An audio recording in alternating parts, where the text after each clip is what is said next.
please understand. The very first no you have to overcome is not for you, it's from the lineage that you come from. God told them no because of what his grandfather and his great-grandparents did. And so he would not repeat the cycle. He said, I gotta make sure these folk tell you no. You think God don't want to bless you, but he just don't want to use them to bless you.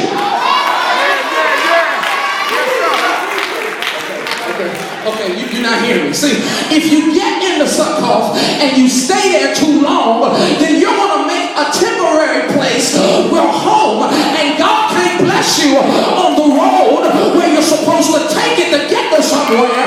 He's not going to turn the road into your residence. The road is your route, not your home. Stop trying to make a pit stop your home.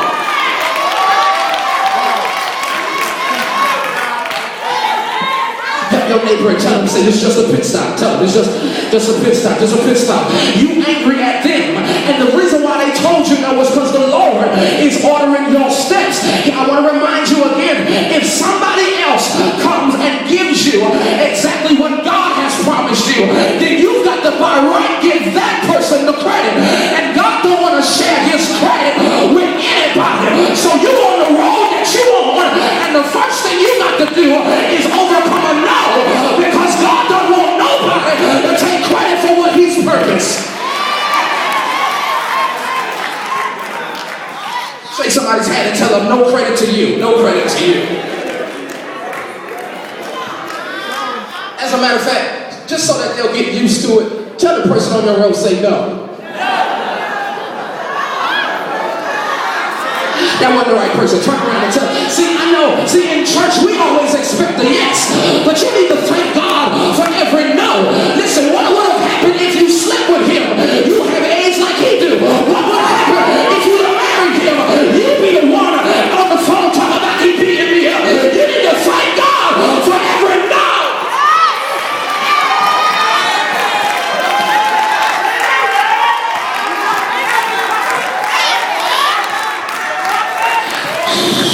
Okay, watch this.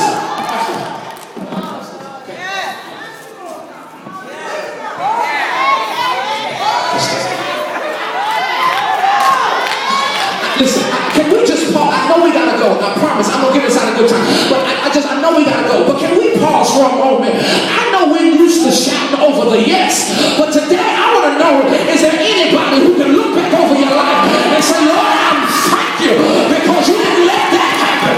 If you Lord, thank you because you didn't let that show up. Lord, thank you.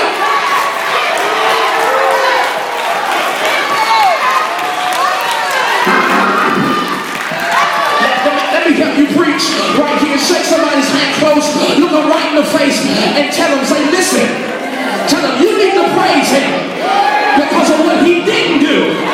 Tell them, when I think of the goodness of Jesus and all that he didn't do, my soul cries out.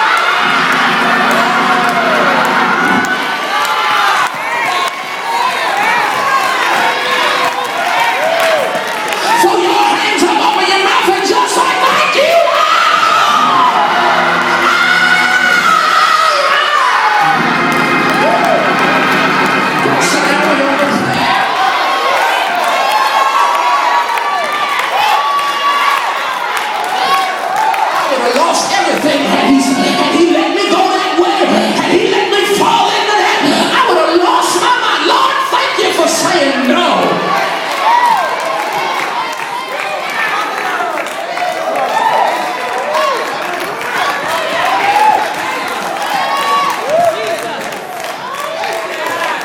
Watch this. Y'all be seated. First no he had to overcome was at a place that was supposed to be a route that his parents made a residence. The second no he has to overcome is this place called Pennell. Now, Pennell is actually, PJ, a good place. There's nothing wrong with Pennell. Pennell's a great place. You might remember Pennell better this way. This is the place where Jacob had a wrestling match with God. This was a place where Jacob decided, I'm not going to let go till you bless me. Some of y'all know what I'm talking about. You done been through some stuff and you get to praying, Lord, I'm telling you right now, I'm going to lay on this altar. I'll lay here from 11 to 4. It don't matter. I'm going to lay here through all 3 services. It don't even matter. I'm going to lay right here until you answer what I've asked you for. That's what Jacob did. Watch this. The name, it's going to help somebody. This is the place of prominence. It is the place of the fat belly. Right? This is, actually gonna love this. This is the wealthy place. Right? Okay? So when he gets the pinnacle, they actually can spare what he needs. All right. It's one thing to ask somebody for something who really does not have what you need. But it's another thing to ask a person for something that you know can give it to you. And you know they have it. You know they got enough of it. You know that they can spare it. Listen, all you asked for was $5, and you know they got $600. That sparing $5 ain't gonna hurt. You'll get $600. They can give you that little bit, but somehow they still say,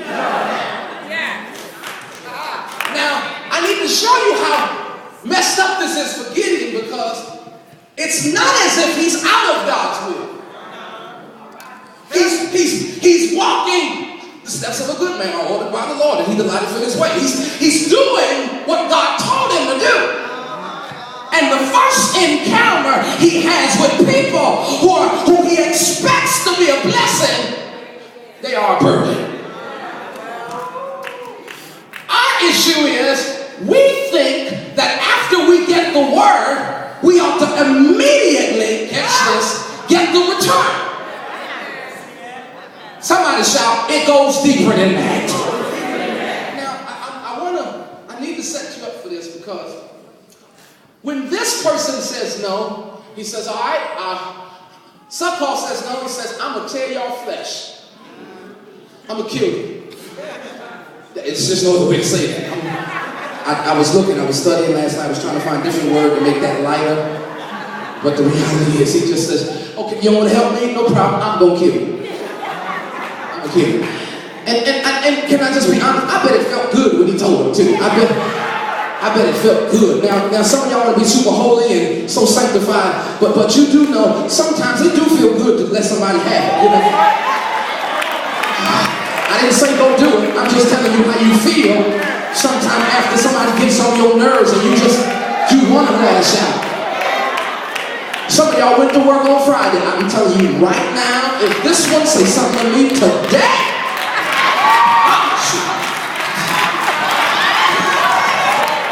holla at me if you know what I'm talking about. Say, yes, I do. I know just where you're at. Some of y'all walked up in church today. You know what? I'm going to sit on this side, because if she got one more time to jump up and shout. She got one more.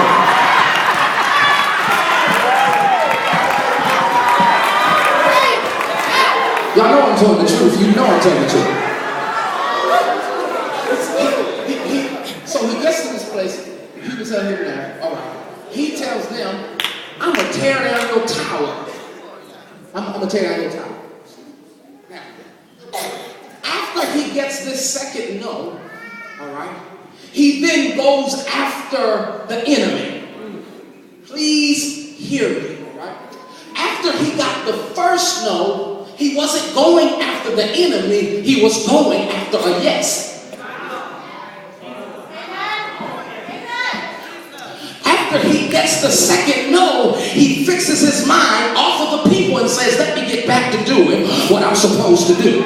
See, sometimes God will tell you no, not because he doesn't know you have a need, but because you've got off course and got off a track of what he told you to do.